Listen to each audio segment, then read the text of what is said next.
বাংলাদেশের ক্রিকেটে সাকিব আল হাসান মানেই মাঠের রাজা, কিন্তু এবার তিনি মাঠের বাইরে নতুন বাউন্সারে পড়েছেন। চেক বাউন্সের অভিযোগে এবার তার বিরুদ্ধে গ্রেফতারি পরোয়ানা।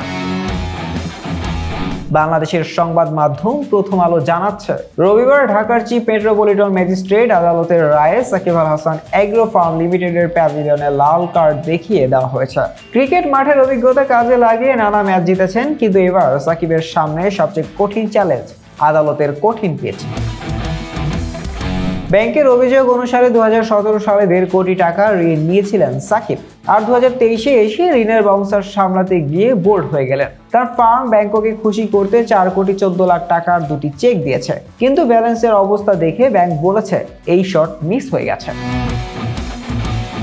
আদালতে হাজিরা দেওয়ার সময় সাকিব নিজে না থাকলেও তার ফার্মের পরিচালক এমদাদুল হক ও মালাইকা বেগম এসেছিলেন জামিনের ব্যাট হাতে, কিন্তু অপর অভিযুক্ত গাজী শাহগীর হোসেন ছিলেন না। আদালতে উপস্থিত না থাকাটা দেখে বিচারক যেন ক্রিকেট ভাষাতেই বলে দিলেন স্টাম্পড আউট। সাইবুর রহমান, যিনি ব্যাংকের পক্ষ থেকে মামলাটি করেছেন, তিনিও যেন স্লেজিং করে বললেন, স্যার ওদের আম্পায়ারিং দরকার, সরাসরি আউট দিয়ে দিন, এবং আদালতও ডিআরএস ছাড়াই গ্রেফতারি পরোয়ানা জারি করেই দিলেন।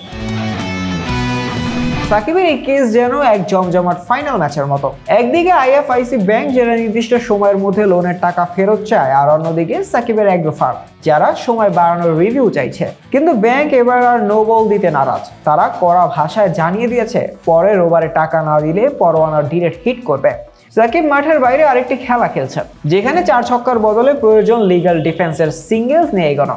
এখন দেখা যাক তিনি এই ম্যাচে সুপার ওভার পর্যন্ত নিয়ে যেতে পারেন কিনা, নাকি সরাসরি প্যাভিলিয়নে ফেরত হয়। ক্রিকেট যেমন প্রত্যাবর্তন সম্ভব, তেমনি সাকিবের ভক্তরাও আশা করছেন এই ম্যাচেও তিনি দারুণ এক কামব্যাক ইনিংস খেলবেন।